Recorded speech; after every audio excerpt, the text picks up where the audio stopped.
Support for the Leadoff on WGLT and WGLT.org comes from the Central Illinois Regional Airport, where travelers are one stop away from world destinations. Connections on Delta Airlines to Atlanta are available daily. Close, convenient, CIRA. More at CIRA.com. As home values rise, McLean County's chief assessor does some public education about the ingredients that go into your tax bill. It's one of the things you need to know to start your day for Friday, August 22nd. I'm Ryan Denham, and this is WGLT's The Leadoff.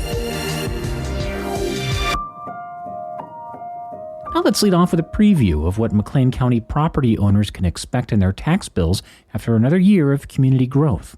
More from WGLT's Eric Stock. The nationwide housing crunch has driven up demand, and as a result, it's driven up home values. That's especially true in McLean County, where Rivian added thousands of jobs to its electric vehicle plant in Normal a few years ago. McLean County Supervisor of Assessments Tom Jorzak says property values increased double digits each of the last 2 years.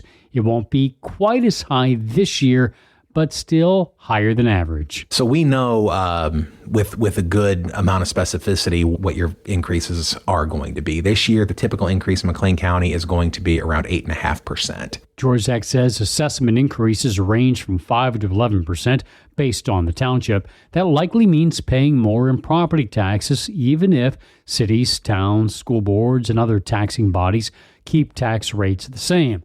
Jorzak says his office is sending out mailers soon and will host a series of public information sessions so the public better understands the process. They may not ultimately agree with the value that we've assigned to their property, but they understand how we arrived at it, and they understand that there is an overall process to it. So it's incredibly helpful. Taxpayers who disagree with their assessment have 1 month to file a complaint.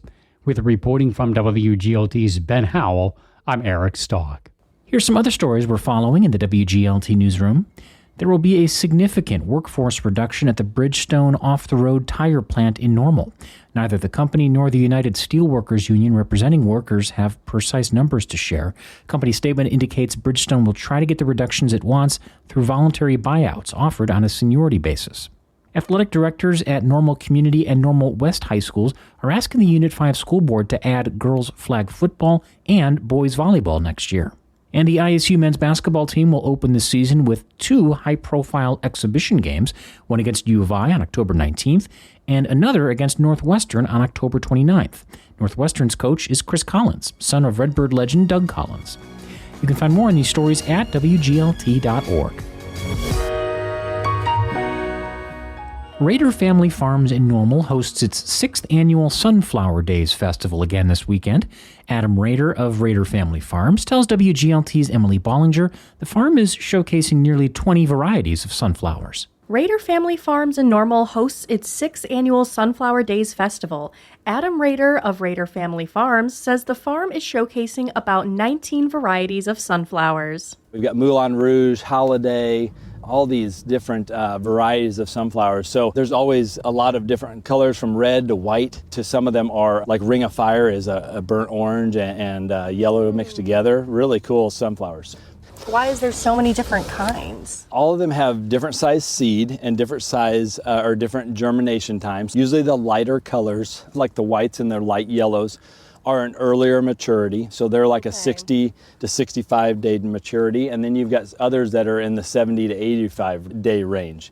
You know, obviously this guy has a ton of seed and that's probably grown more for production. And then there's other ones that are more for their flower that are just a simple, real classy looking sunflower. We do harvest a lot of our own seed and try and keep some of it for the next year. And so we'll come out here at the end of the season and harvest some of these. So at the end of the season, you just kind of put these back into the ground and then grow them again next year. Yep. Is the whole point just to get the community out and do photo ops? Like, why grow them if you're not going to sell them as sunflower seeds? That's right. Yes. No, it is. It's just mainly for engagement with our customers and that. And we just, we grow a lot of crops that we do harvest. Sunflowers, the seeds aren't our primary focus. It's the flowers and the blooms. So, awesome. Yep. Do you mind saying why there was a crop failure last year? How the weather's unpredictable? Yeah, sure. So, yeah, we were fairly disappointed last year when our sunflowers kind of took a hit, we tried using a growth regulator to kind of slow the turf down so we wouldn't have a lot of weeds, and we planted into it. And unfortunately, the growth inhibitor also affected our sunflower seeds. So we did not have a great showing last year. And so we're excited to be able to offer a full 2.5 acres this year for people to come out and pick and enjoy and get their photos. This year, because of the hot weather and hot evenings that we're having, sunflowers kind of advanced a little earlier. I had them to start blooming at the end of this week, and they started last week. And so the crop just kind of pushed a little early. So anyway, we're still gonna have plenty of blooms, but the field is full right now, and there's a lot of flowers yet to bloom. But you can do everything right as a farmer, and then weather and other factors come into play, and then you shows you that you're not in charge. Always. That's right.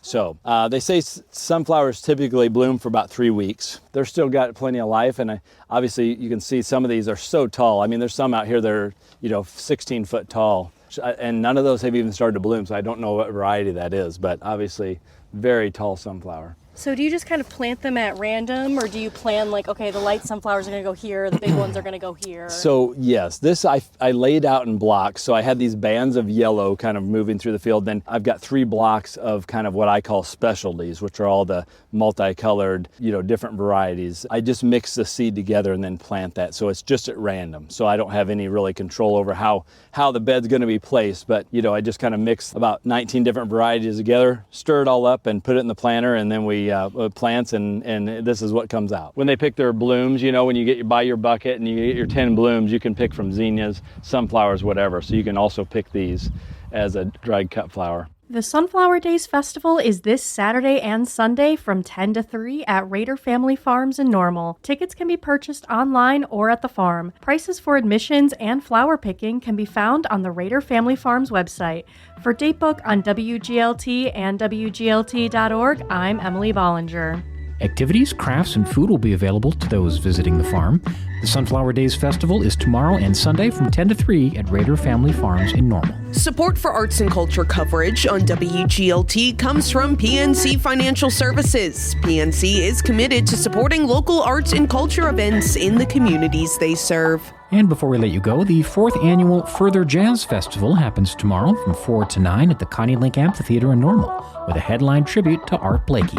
And that is it for today. I'm Ryan Dedham. The show is produced by Cheyenne Brown. You can subscribe to the Leadoff on the NPR app or wherever you get your podcasts.